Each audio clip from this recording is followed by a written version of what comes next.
My encounter with that cat was purely accidental. It happened on a rainy night 3 years ago. I was rushing home after work. When I was about to walk under a guardrail, meow, meow, I heard the cry of a kitten. When I squinted, I could see a tiny black kitten, presumably just born, shivering in a small cardboard box.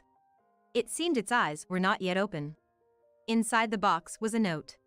This little one was forced to bear an ill-fated life. To whoever finds her, please take good care. The note was written in careful handwriting. I could see the gentle spirit trying to entrust the future of the abandoned cat to a cat lover. There was also a $50 bill attached, presumably for milk expenses. My name is Joanna. I'm a 40-year-old office worker. In fact, I just got married the other day. I've been a workaholic since I was young and managed to get promoted to team leader, a notable achievement for a woman. I was quite satisfied with my job, but being single can be lonely at times. From the younger folks in the company, I'd hear whispers like, no matter how good she is at her job, being without a husband past 40 isn't great, or she seems to have missed out on a woman's happiness. I was aware of such backbiting. There were coworkers who admired me, but still, society's breeze was cold to a single woman in her 40s. Then, at a high school reunion, I reconnected with Ethan. Ethan was also single, and seemed to be diligently searching for a partner, but couldn't seem to find one. We hit it off immediately, and after dating for a while, we got married. Perhaps, like me, Ethan had a simple calculation that he would marry anyone if possible. But I felt a hint of affection for Ethan, an old friend whom I had known since high school. I believed that as we continued our married life, this love would grow. I prayed that it would be so. Upon marriage, Ethan set one condition. That was to live with his mother at his family home. Ethan, who had lost his father early and lived with his mother, couldn't bear to leave his aging mother alone. Probably one of the reasons Ethan's search for a partner wasn't successful was due to the fact that living with his mother-in-law could be a hurdle. But the mother-in-law before marriage seemed like a kind person, and she said things like, I have no doubt about anyone who will become Ethan's wife. I was worried that he might be alone for his whole life, and I'm so glad that it brings tears to my eyes. In the long run, I'd likely have to take care of her in her old age, so I thought it might be better to live together from the start. That's what I thought. And I also set a condition for living together. This was about bringing my longtime cat, Max. Max was a stray cat I brought to my apartment complex on a rainy day. Now, he's an essential part of the family. Even when I got married and moved to my husband's parents' house, I couldn't bear to part with Max. I pleaded as such, and Ethan and my future mother-in-law graciously agreed.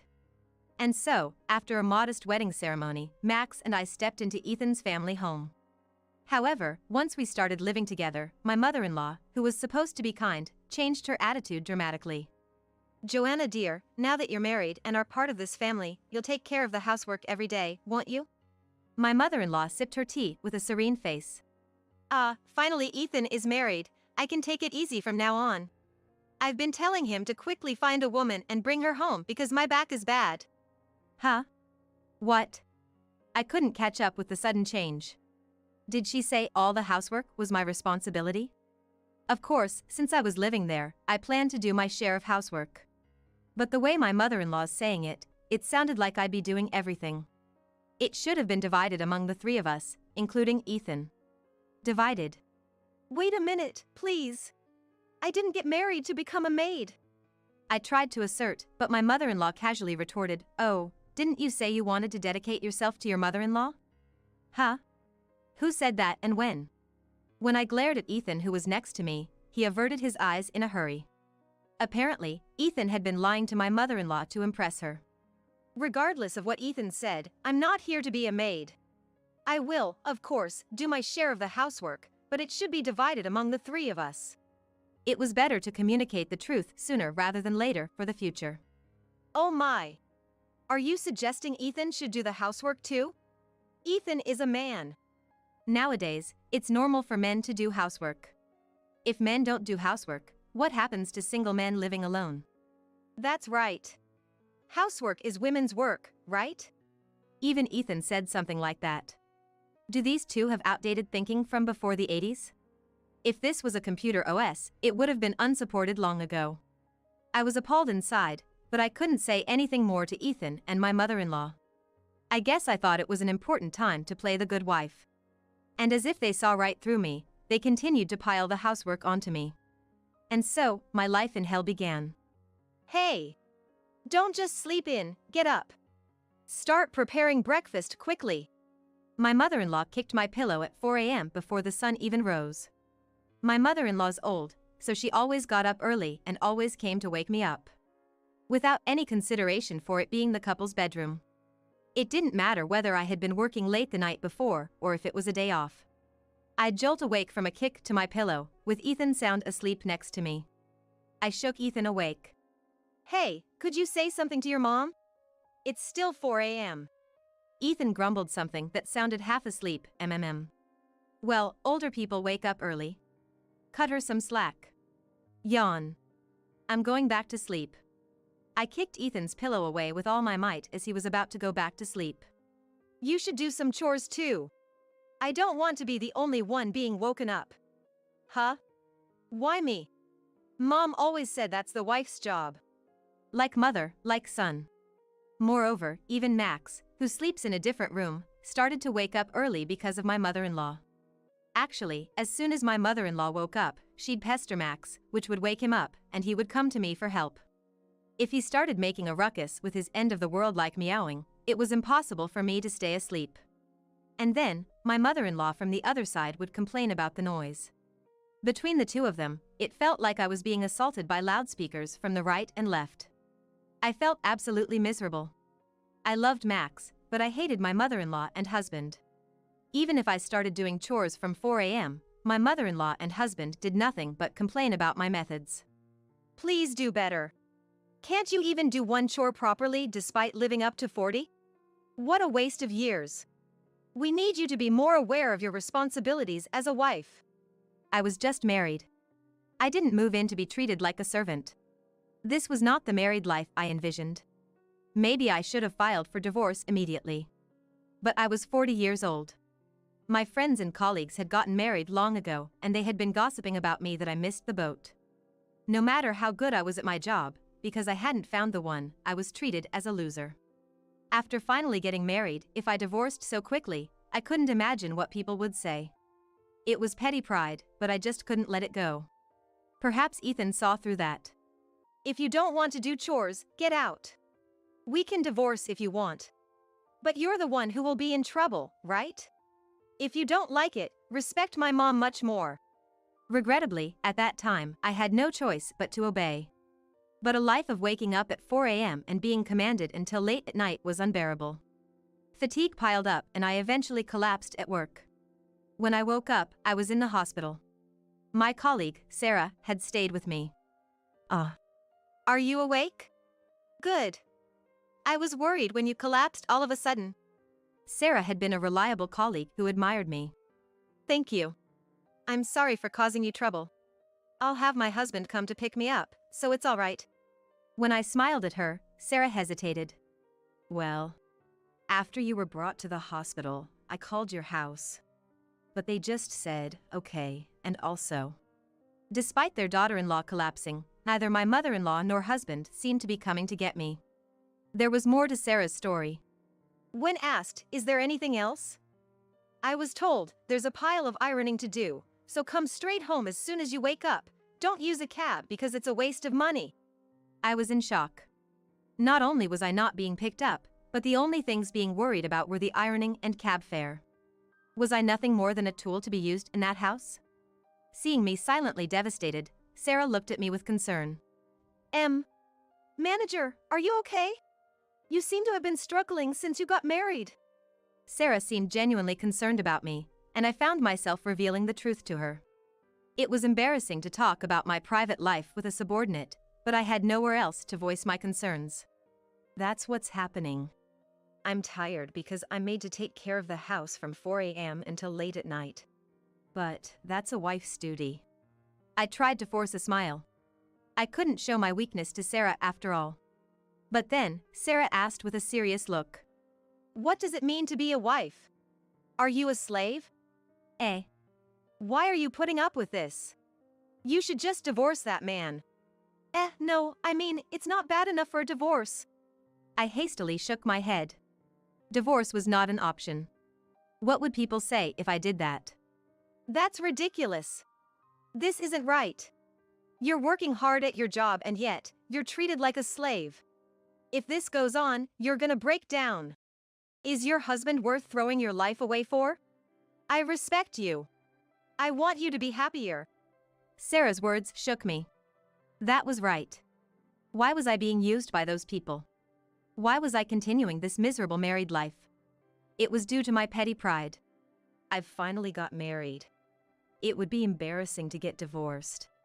Such feelings were binding me. My current life could be seen as embarrassing from an outsider's perspective. No, I was the one who should be ashamed. I finally made up my mind to divorce. But after being belittled to this extent, I couldn't be satisfied with just getting a divorce. I wanted to make Ethan and my mother-in-law feel even more ashamed. I wanted revenge. After thinking for a while, I decided to wait until Thanksgiving Day to announce the divorce. I quietly continued my slave-like life until the day of the family celebration. Ethan's ancestral home was in the countryside, and it would take a whole day to attend the party held by his family. Due to the older relatives, including the head of the family, having refrained from attending the wedding of Ethan and I, this Thanksgiving Day was essentially my first official introduction. You better work properly at the ancestral event. If you laze around, I'll be the one who's embarrassed. On the train to their home, my mother-in-law jabbed at me. Yes, of course. I will do my best. I forced a smile. Yes, I was going to work among members of the main family tree. As soon as we got to their home, I started working eagerly. I proactively served tea to the relatives, set up sofas, and immediately came to the aid of the elderly who had trouble walking. The usual greetings came to an end, and the feast started. I swiftly and beautifully arranged the dinner on the table. My daughter-in-law is absolutely useless and sluggish. She gets older but doesn't contribute a thing. It's so frustrating. My mother-in-law, it seemed, had been grumbling like this to the relatives before Thanksgiving. Initially, the relatives who had been quite cool towards me seemed impressed by my dedicated hard work. She's nothing like the person we heard about. Really, she's cheerful, hardworking, and a great daughter-in-law. Despite such praise, I humbly replied, "Oh, not at all, I'm always being scolded by my mother-in-law. I'm a less than perfect daughter-in-law, unfortunately." Such was my demeanor that the relatives seemed to entirely change their opinion of me. If you're a less than perfect daughter-in-law, what does that make the rest of us? You could very well be the model daughter-in-law. More and more compliments were heard. He. I lowered my eyes and chuckled with satisfaction. I felt I had made a strong impression on the main family. Then, the feast was drawing to a close. It was about time. I stood up, took a chair in the center of the living room, and sat on it. Huh? Everyone was surprised when I suddenly sat in the center of the seats, and Ethan let out a confused voice. What are you doing? Ignoring Ethan, I said, "It seems the feast is coming to an end. I must excuse myself. It is truly regrettable that I am parting ways with you all after only just having the pleasure of meeting you. I have decided to divorce Ethan. This will be the last time you see me. I thought I would enjoy time with you just once, so I did my best to show my gratitude. I wish you all the best." I finally delivered the speech I had prepared. The relatives stirred. The most surprised were Ethan and my mother-in-law. What? What's this sudden talk about divorce? I will not accept this. That's right. Divorce is no joke. Calmly, I replied, "Oh? But weren't you the one saying I should leave? If you hate housework, leave. You'll be the one who's worse off if we divorce." After some thought, I realized that I won't be troubled at all if we divorce. Then I turned to my mother-in-law. But you've been pushing all the housework on me while I work, while you just lie in front of the TV munching on snacks. And you've been telling the relatives that I'm lazy and slow? How could you say such things about me, who is woken up by you at 4 a.m. to do chores? I declared this with indignation. The women of the main family began to whisper among themselves, seeming to be taken aback by my force. That's right. I heard it too. She said she had a no-good daughter-in-law who does nothing. So, I thought some terrible daughter-in-law would be coming, but that's not the case at all. The relatives had been watching my hard work at the Thanksgiving celebration. I continued. I tried my best to maintain the household because I wanted to become a part of this family through marriage. But neither my mother-in-law nor Ethan acknowledged that, and I've been falsely accused. I can't take it anymore. I'm leaving. Goodbye. Wait, Joanna, calm down. The mother-in-law tried to smooth things over, looking anxious about the reactions from the crowd. It was already too late by then. I'm perfectly calm. If anyone is panicking because the truth got out to the relatives, isn't that you, mother-in-law? Then, it was Ethan's turn to stammer. Joanna, are you joking about divorce? I just wanted you to be a good wife, that's all. A good wife? I was so ticked by that word. I stood up and looked down at Ethan coldly. So, what kind of good husband have you been? Shoving all the housework on me and splitting the living expenses with my salary. Is that your idea of being a good husband, picking and choosing what you like? That's a huge mistake. That's right. Joanna's absolutely right. At the gossip of the relatives, my mother-in-law and Ethan were silenced with red faces. Then, my grandfather-in-law, who had been silent all along in the main family, asked to speak. I'm sorry, Joanna. My daughter has caused you a great deal of trouble. My grandfather-in-law's the father of the mother-in-law. Since she's 67 years old, he must be over 90. He still held great power as the head of the family. He was definitely aged quite a bit, but he was energetic in his chic clothes, and his voice was still strong. My grandfather-in-law started to tell a shocking truth in front of his family. One day, a great-grandchild in the family brought back a stray kitten. The kid wanted to keep it as a pet, but the relatives vehemently opposed it, so he had to reluctantly give up. My grandfather-in-law felt sorry for his great-grandchild and took care of it. He asked a servant of the family to take it to a place far beyond the child's reach. The servant, as instructed, placed the kitten in a box under a guardrail and waited for a kind-hearted owner to pick it up. Joanna happened to come across it. The servant confirmed where the owner lived and reported it to my grandfather-in-law. The letter and money left with the box were from my grandfather-in-law. I was shocked. My grandfather-in-law had been worrying about the fate of the kitten and had ordered the servant to occasionally check on Joanna's apartment. And then he found out that the owner was going to be a bride in our family. That kind-hearted woman. My grandfather-in-law was deeply moved by the wonders of the world. I was deeply moved. I never imagined that Max, the kitten from that time, would come to me because of such a fate. That letter had been from my grandfather-in-law, who was sitting right in front of me. I quietly took out the letter I always kept in my wallet. My grandfather-in-law's handwriting looked distorted through my tears. She has always been a crafty liar since childhood. At first, I'm sure she only showed Joanna her good side, and then as soon as you guys got married, she thought she had you and changed her attitude. I didn't teach her enough. My grandfather-in-law turned his face towards my mother-in-law, and then he looked me straight in the eye with a look of regret on his face. No, it's not your fault, sir. But I regret that I couldn't do much for you in such a short marriage. Thinking that it might be good to show off a little in front of the relatives, I tried to spice up the story with a bit of flattery. You are a fine daughter-in-law. To neglect such a woman is unforgivable. These two need to reconsider their actions. My grandfather-in-law's angry voice echoed throughout the room. Therefore, I command you, the grandfather-in-law bellowed, release Joanna at once and both of you shall pay her damages. No way. At my grandfather-in-law's shocking order, Ethan's mom and Ethan himself were in a panic, their mouths agape. She has been grievously inconvenienced by you. It's only fair. My orders are absolute, you better remember that. Disobey and you'll be instantly banned from this house. And forget about any inheritance. No way. My mother-in-law and Ethan let out screams of disbelief. After Thanksgiving, I returned home and immediately began packing my things. I had prepared somewhat for this day, so it was just a matter of packing various things into my bag.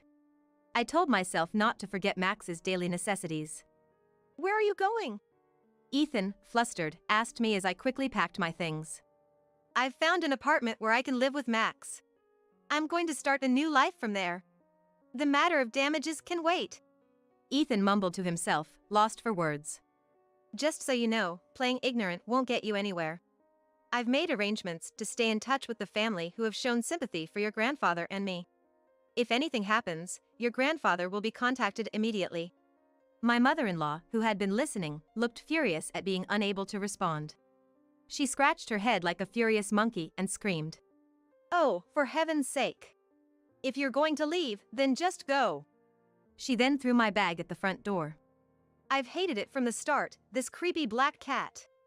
Take that. As she reached out to the items I had gathered for Max. Stop it. Before my cry could halt her, Max moved swiftly. Max let out a growl and, before I knew it, had jumped on her back, his claws tearing into her clothes. Ah! My cashmere! My silk scarf! My mother-in-law, who had dressed up in expensive clothes for Thanksgiving, was now screaming as her clothing was being torn apart. Max turned to Ethan and arched his back, hissing. Ah. Ethan retreated to the wall, his eyes tearing up. What a wimp, scared of a single cat. That's enough, Max. At my call, Max jumped onto my lap. Thank you for avenging me. I stroked Max. Max purred happily, rubbing his head against me. I got a divorce from Ethan. By order of Ethan's grandfather, a substantial sum of money was deposited into my account as damages. Ethan and his mother apparently had to sell their house to make the payment. Mother and son now live huddled together in a small apartment. I informed my high school classmates in detail about what had happened, and Ethan's reputation plummeted. He probably won't be able to show his face at any reunions ever again. I returned to singlehood.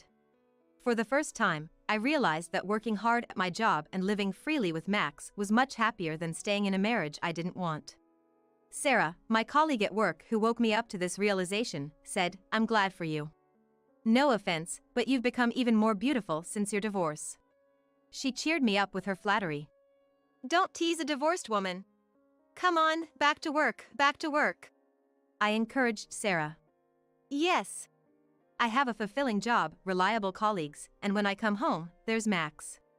What a blissful life. I'm really glad I realized how important these ordinary things are. I looked out the office window. The usual view was spread out before me, as if nothing had happened. All right, time to get to work today.